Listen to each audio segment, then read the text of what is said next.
Il existe en tout 7 niveaux de la drague qu'un mec peut posséder, allant du puceau au professionnel. Le niveau auquel tu te trouves dépend de la quantité de riz que tu possèdes, un mot anglais qui signifie en gros combien d'échoues avec les meufs. Regarde donc cette vidéo en entier pour savoir à quel niveau de la drague tu te trouves actuellement, parce que tu es très probablement plus bas que le niveau auquel tu penses être. Le premier niveau de la drague est le crusher. Ce dernier a beaucoup de crush sur beaucoup de meufs, mais ne passe jamais à l'action. Il passe juste son temps à les fixer de derrière, à stalker leur Insta et à fantasmer sur eux.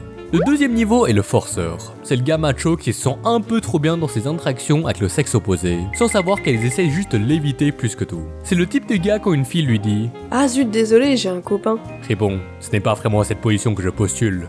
En fait, je suis mariée. C'est pas parce qu'il y a un gardien qu'on ne peut pas marquer de goal. Le troisième niveau est l'intello. La technique la plus commune d'un intello pour draguer, hormis les formules de maths, est de simper, traduit communément par lécher le cul. Ce sont les mecs qui font tout pour que la fille leur accorde un peu d'attention, sans savoir qu'ils se sont déjà fait friendzoner depuis des lustres. En quatrième niveau, on a ton pote BG. Là on rentre dans la cour des grands de la drague. On a tous ce pote un peu beaucoup beau gosse autour de qui toutes les filles tournent sans arrêt. Il est cool, charismatique, il va à toutes les soirées et chope plein de coups d'une nuit. Parfois tu te demandes pourquoi est-ce que quand c'est lui qui sort, ton père ne travaillerait pas chez Nintendo parce que t'as un corps de DS. C'est considéré comme grave romantique, et quand c'est toi qui fais exactement pareil, c'est de l'agression sexuelle. La réponse se trouve peut-être dans le miroir. Au cinquième niveau se trouve le riche pété thune. À ce point-là, ce n'est plus toi qui vas vers les meufs, mais elles qui sont attirées vers toi.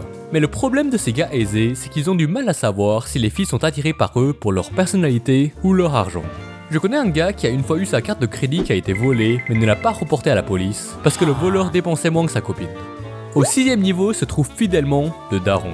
Certains me diraient qu'est-ce que leurs darons viennent faire sur cette liste, au niveau 6 en plus. Mais le truc c'est que tu ne peux pas dire qu'il n'a pas de rise, parce qu'il a quand même réussi à choper la meuf la plus jolie au monde, qui est ta mère.